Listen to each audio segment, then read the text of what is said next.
In your opinion, is today's education efficient or inefficient? You know what I think about this? Yeah. Obviously not.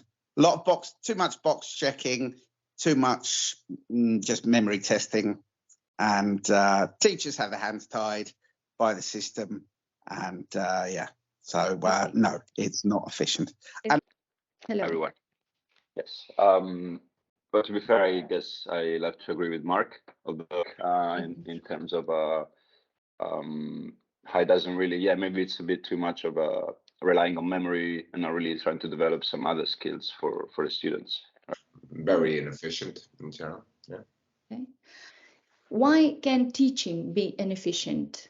I think that most school systems, whether obviously in Spain, but I think in most countries, they're test-based. And they're at the end of this year, you have to get this score.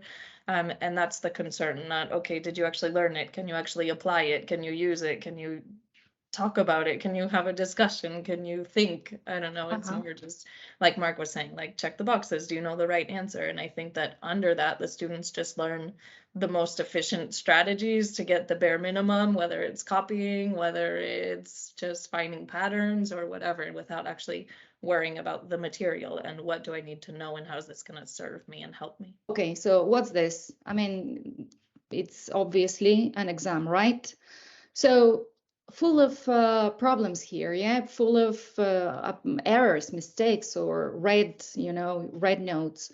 So what's the problem here? I think this is it, isn't it? The measurement of any student's progress and not actually being able to monitor that properly or support students through that, especially if you've got like a class of 30 plus students.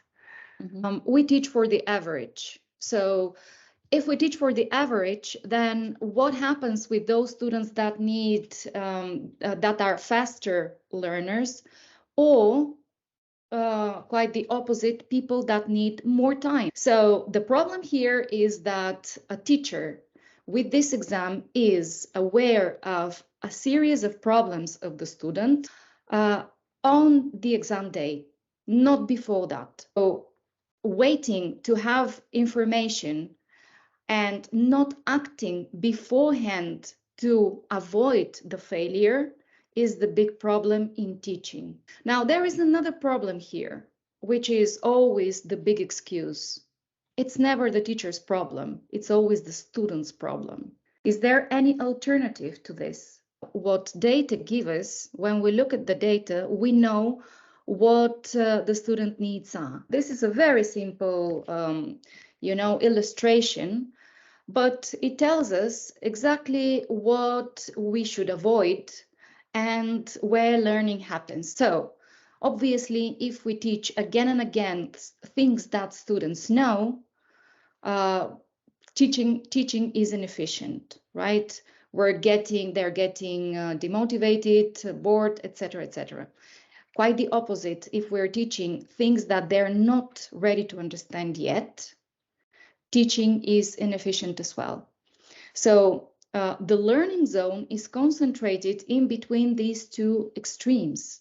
What students know shouldn't be repeated again and again. The other one is, now that we realize that after seeing these disastrous results, we move on and we teach concepts that are way above the student's capacity to understand. If we apply measurements, then we can remap our route and we can provide much better and much efficient solutions for the students.